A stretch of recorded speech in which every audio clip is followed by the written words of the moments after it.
dia, mais uma semana se inicia. Vamos dar continuidade na nossa leitura. Estamos lendo o livro de Esdras, o livro de Romanos, e todos os dias a gente lê uma passagem de Salmos. Pai, nós queremos te adorar nesta manhã, consagrar nosso tempo, nossa adoração ao Senhor. Que o Senhor venha falar conosco através da sua palavra, Senhor. Que teu doce Espírito ministre em nós, Senhor, a verdade que está no teu coração, Senhor.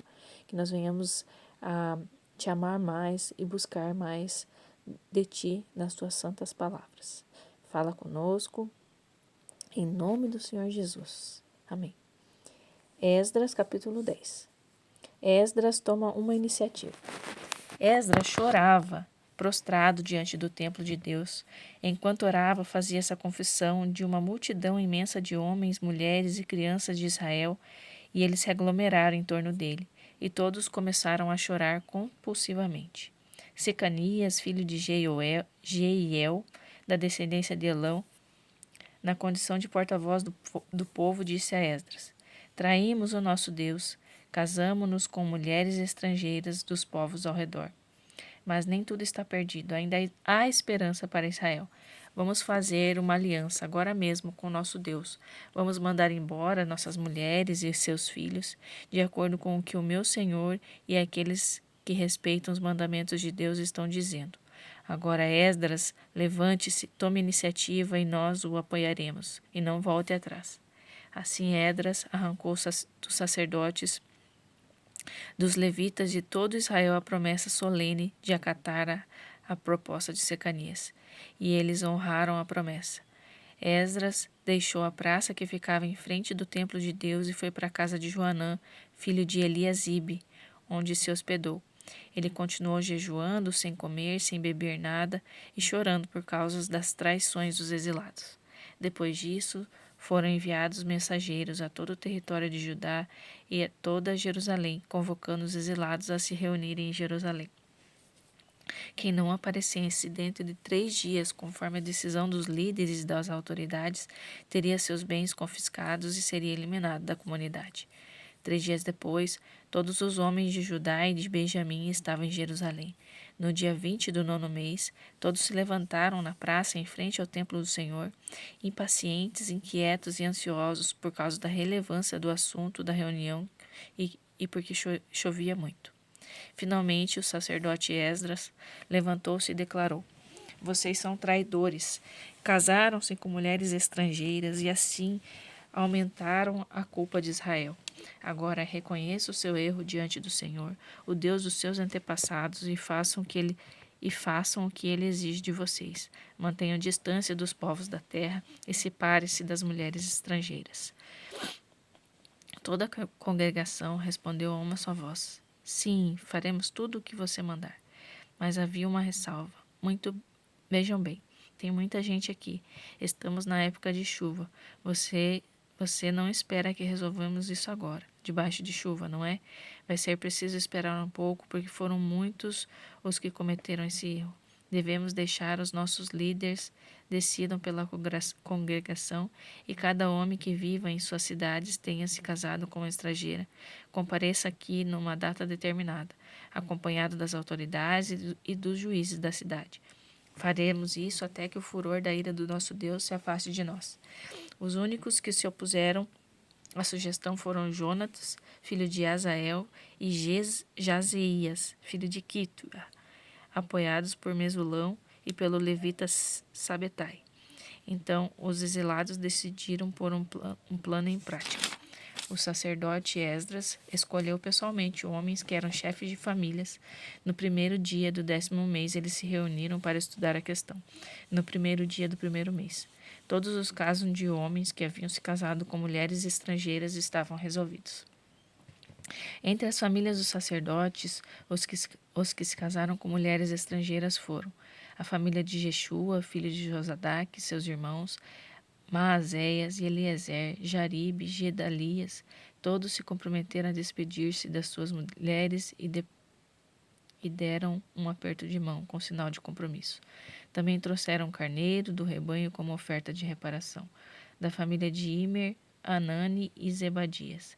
Da família de Arim, Maacéias, Elias, Semaías, Jeiel e Uzias. Da família de Passur, Elionai, Maacéias, Ismael, Natanael, Josadabe e Eleasa. Entre os levitas, Josadabe, Simei, Quelaías, isto é, Quelita, Petaías, Judá e Eliezer.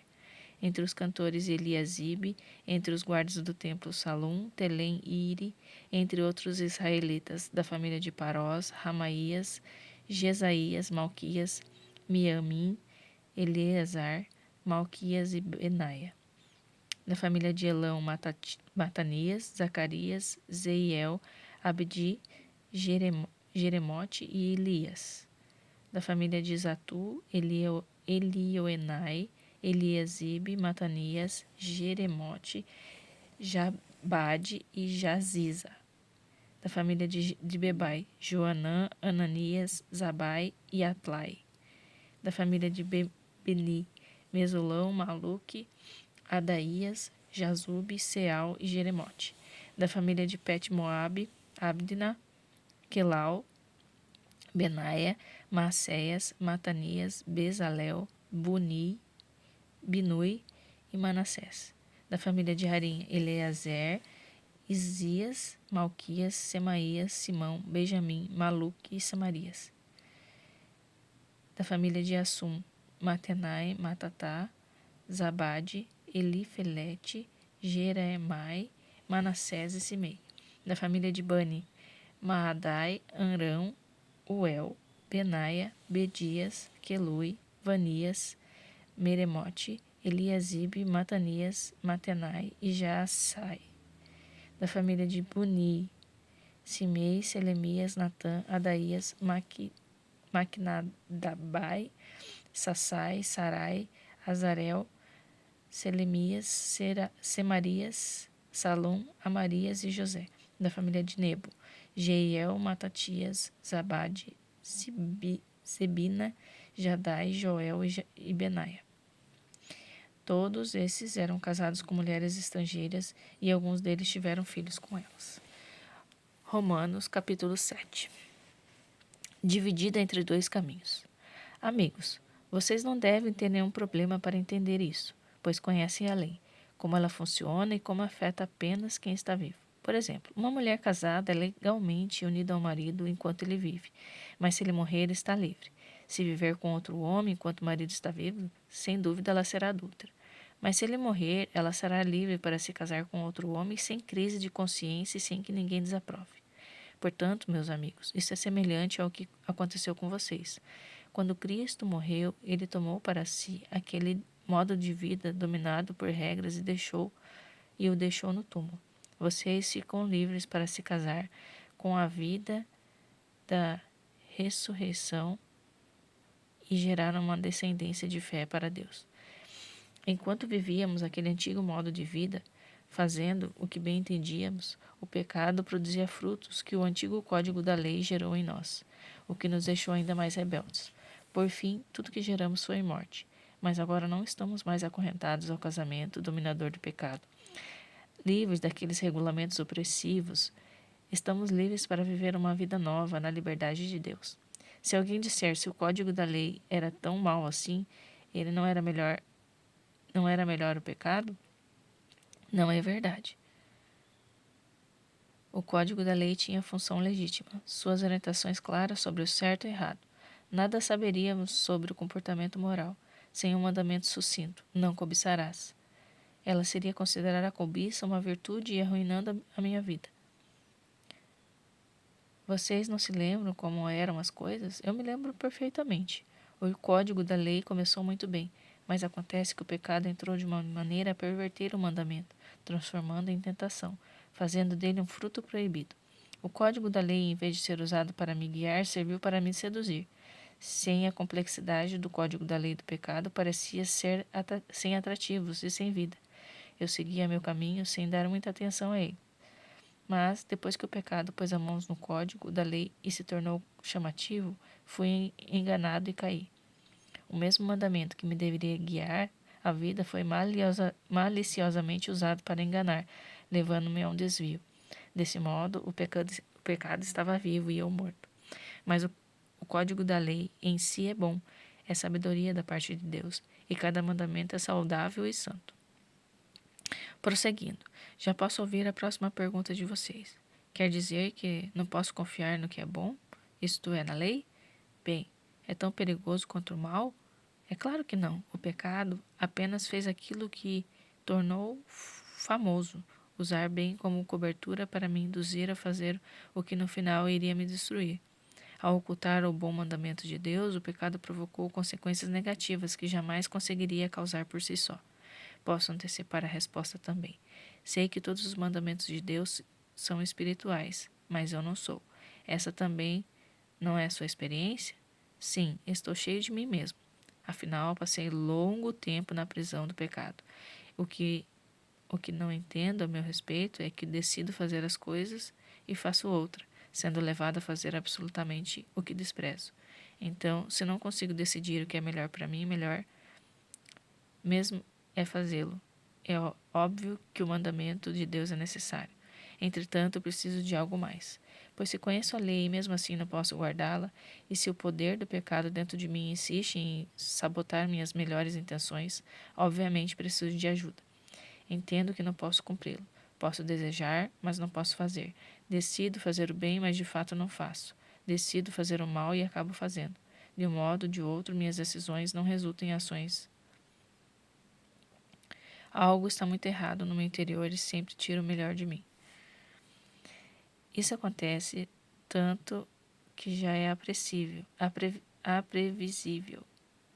No momento em que decido fazer o bem, o pecado está lá para me derrubar. E é pura verdade que eu me alegro com os mandamentos de Deus. Mas é óbvio que nem tudo em mim é festa. Parte de mim se rebela em segredo, e quando menos espero, elas assumem o controle. Já tentei de tudo, mas nada resolve. Já não aguento mais. Não há ninguém que possa me ajudar, e não há nenhuma verdadeira. Não é essa a verdadeira pergunta? A resposta, graças a Deus, é que Jesus Cristo pode me ajudar. Ele agiu para consertar as coisas nessa vida de contradições, com o qual quero servir a Deus de todo o coração e mente, mas sou puxado pela influência do pecado e acabo fazendo algo que não desejo. Salmos, capítulo 97. Quem me ajudará a resistir os ímpios? Quem ficará do meu lado contra os que fazem maldades? Se o Eterno não tivesse lá para me ajudar, eu não teria conseguido. Quando digo isso, estou escorregando, estou caindo. Teu amor, ó Senhor, toma o comando e me segura firme. Quando estou deprimido e muito preocupado, tu me acalmas e me animas. Pode o desgoverno ter algo em comum contigo? Pode o perturbador fingir estar ao teu lado? Eles conspiram contra os bons, tramam pelas costas os inocentes, mas o Senhor é agora o meu esconderijo, a minha rocha de refúgio. Ele faz a maldade retornar para eles. Por seus caminhos maus, ele os condenou à morte. O Senhor os eliminou em definitivo. Glória a Deus, louvado seja Deus. Tenha uma semana abençoada, para a glória do Senhor. Amém.